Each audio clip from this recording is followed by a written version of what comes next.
जिस तरीके से काम हो रहा है शिक्षा विभाग में, वो भी प्राथमिक शिक्षा विभाग में और माध्यमिक शिक्षा विभाग में, अगर उस पर एक फिल्म बने तो शायद विलेन के तौर पर आप किसे रोल देंगे। जाहिर सी बात है, जितने भी लोग हैं वो जानते हैं इस पूरे घटनाक्रम में किसकी भूमिका सबसे ज़्यादा चर्चाओं में है। क्योंकि जब क्लास का मॉनिटर ही शोर मचाने लगे तो बच्चे तो शोर मचाएंगे ही।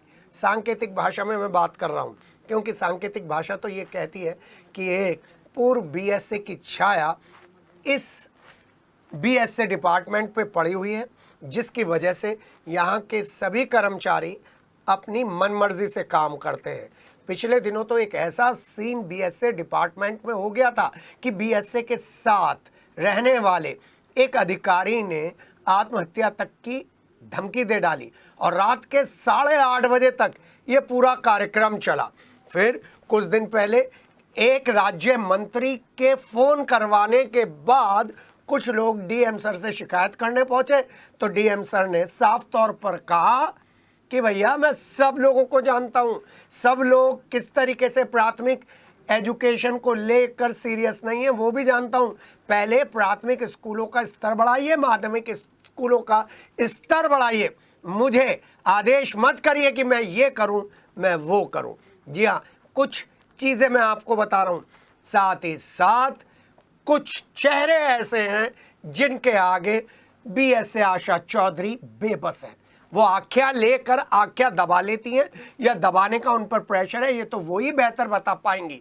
लेकिन जिस तरीके से एक बड़ा केस सामने आया है जिसमें डीएम सर बहुत जल्दी एक बड़ा एक्शन लेंगे, उससे पता चलता है फर्जी साइनों का खेल बीएसए डिपार्टमेंट में चल रहा है।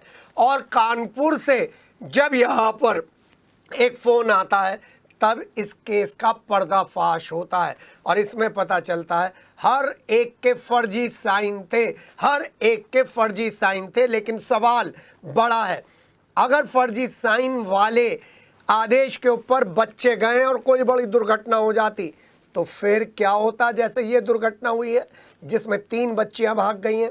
आपको बताएं, सरकारी आदेश जो कानपुर से आया था जिसमें बच्चों को आमंत्रित किया गया था, वो आदेश तो फर्जी नहीं था, वो आदेश तो बीएसए के डिपार्टमेंट में था। बीएसए ने ही आदेश दिए होंगे कि इस टीम को भेजा जाए या खंड शिक्षा अधिकारी ने आदेश दिए होंगे।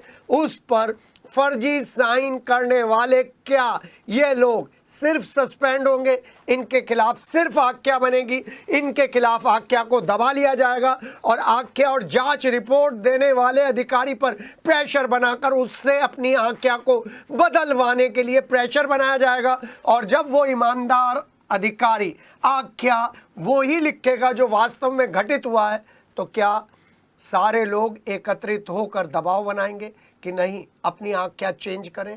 जी हाँ, ये खेल हो रहा है बीएसए डिपार्टमेंट में। हमारा वादा है गुरुकुल का गुरु घंटाल का घंटा कौन बजा रहा है, इस पर हम जरूर आपको अब हर हफ्ते 2 खबरें देंगे। मैं उन समाचार पत्रों को साधुवाद देना चाहता हूं जो लगातार बीएसए डिपार्टमेंट और माध्यमिक शिक्षा विभाग की और शिक्षा विभाग की अनियमितताओं को आपके सामने लेकर आते हैं।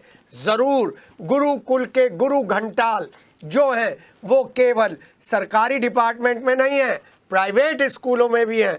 वो भी नंबर 2 तरीके से अपने स्कूलों को चला रहे हैं, उन पर भी नजर रहेगी क्योंकि चैनल आपका है, उम्मीद आपकी है और हम आपकी उम्मीदों पर खरा उतरेंगे, ये वादा है। फिलहाल ले रहे हैं इजाजत, अगले बुलेटिन में फिर मुलाकात होगी कुछ और खबरों के साथ, कुछ और चर्चाओं के साथ। बने रहिएगा सिटी हलचल के साथ। नमस्कार।